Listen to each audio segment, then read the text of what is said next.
வணக்கம் நண்பர்களே. இன்னைக்கு மார்க்கெட் அப்டேட் பார்த்துடலாம். இன்னைக்கு நிஃப்டி 50 பார்த்தீங்கன்னா கிட்டத்தட்ட ஒரு 189 பாயிண்ட் பாசிட்டிவ்ல க்ளோஸ் ஆயிருக்கு. காலையில் பார்த்தீங்கன்னா ஒரு 30 பாயிண்ட் 40 பாயிண்ட்னு சொல்லி நெகட்டிவ்ல போயிட்டு இருந்தது. அதுக்கப்புறம் பார்த்தீங்கன்னா நல்ல ஒரு ஏற்றம். நல்லா கிட்டத்தட்ட ஒரு 180 பாயிண்ட் 200 பாயிண்ட் வரைக்கும் கூட வந்துச்சு. அதுக்கப்புறம் பார்த்தீங்கன்னா கொஞ்சம் இறங்குனது. அப்புறம் ஏறி ஃபைனலாக ஒரு 159ங்கிற இதில் க்ளோஸ் ஆயிருக்கு. சென்செக்ஸ் பார்த்தீங்கன்னா கிட்டத்தட்ட ஒரு 587 பாயிண்ட் பாசிட்டிவ்ல க்ளோஸ் ஆயிருக்கு.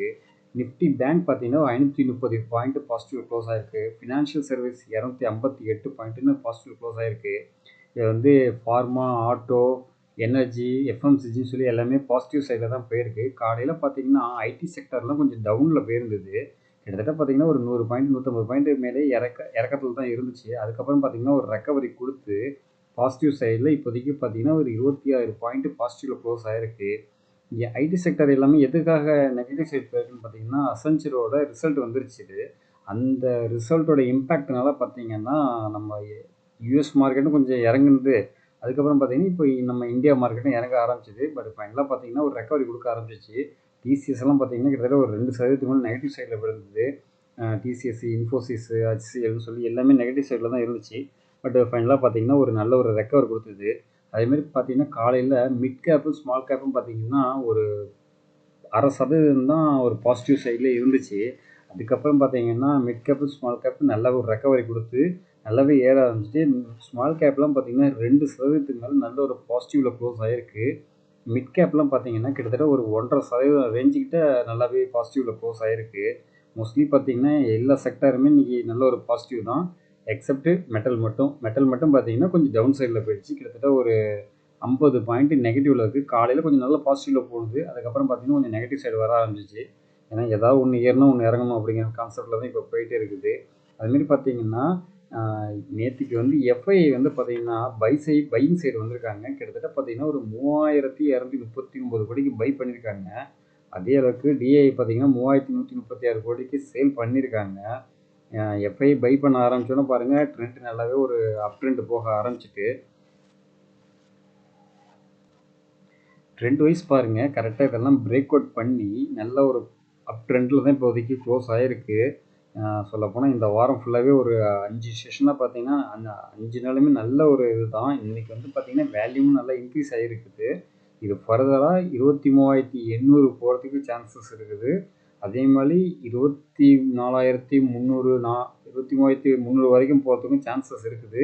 இந்த 23,800 பிரேக் அவுட் பண்ணிடுச்சு அப்படின்னா கொஞ்சம் நல்ல ஒரு அப்ட்ரெண்ட் தான் மோஸ்ட்லி வரதுக்கு சான்சஸ் இருக்குது.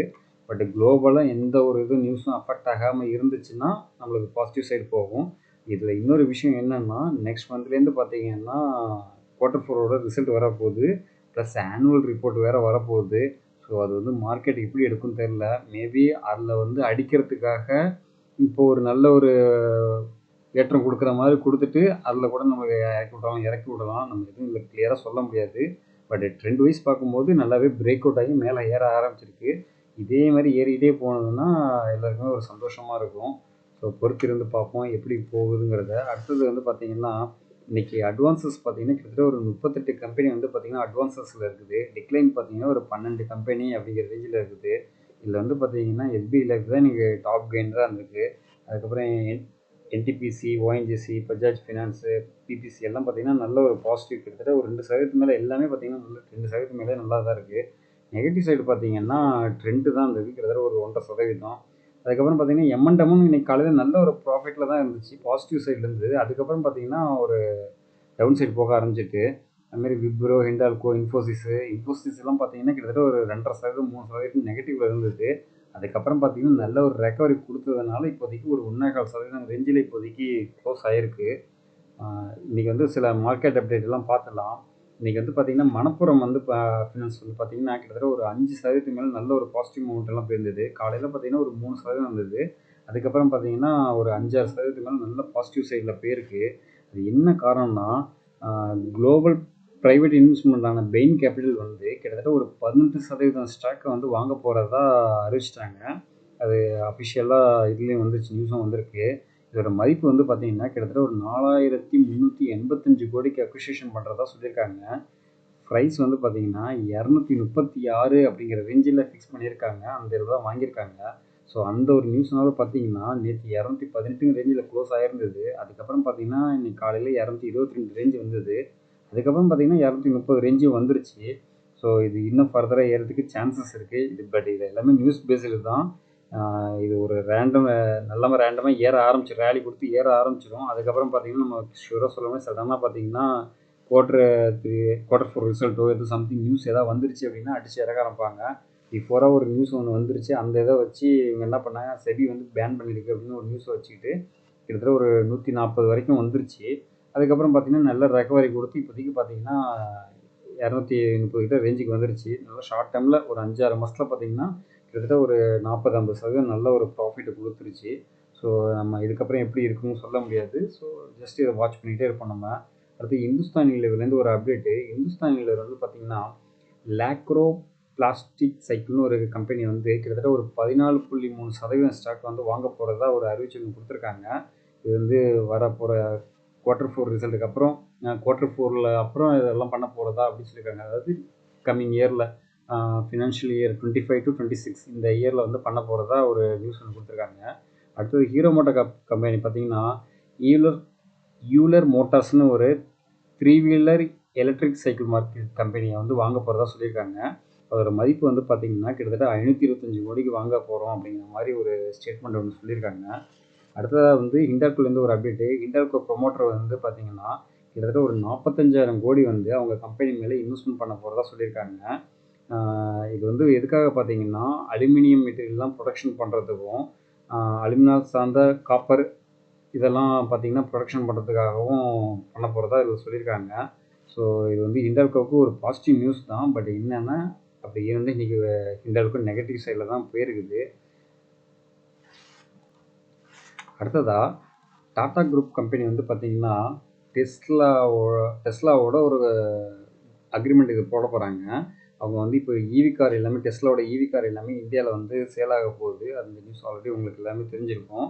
அதுக்கு வந்து ஆட்டோ காம்பனன்ட்ஸ் எல்லாமே இவங்க ப்ரொவைட் பண்ண போகிறதா இது சொல்லியிருக்காங்க. இது வந்து விரைவில் வந்து அக்ரிமெண்ட் எல்லாம் சைன் ஆகிடும் அப்படிங்கிற மாதிரி சொல்லியிருக்காங்க.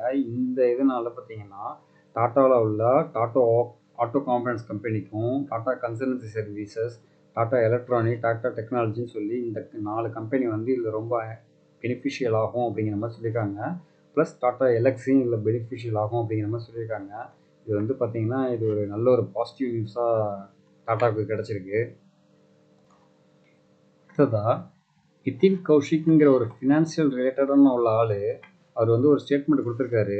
இது எப்படின்னா பஜாஜ் ஃபினான்ஸில் 2008 கிராஷ் வந்துச்சுல்ல, அந்த சமயத்தில் நம்ம ஒரு 1 கோடி ரூபா மட்டும் இன்வெஸ்ட்மெண்ட் பண்ணியிருக்கோம் அப்படின்னு ஒரு எக்ஸாம்பிளாக எடுத்திருந்தோம்னா இப்போ வந்து அதோட மதிப்பு வந்து பார்த்திங்கன்னா கிட்டத்தட்ட ஒரு 850 crores வந்திருக்கும் அப்படிங்கிற மாதிரி ஸ்டேட்மெண்ட் ஒன்று கொடுத்துருக்காரு.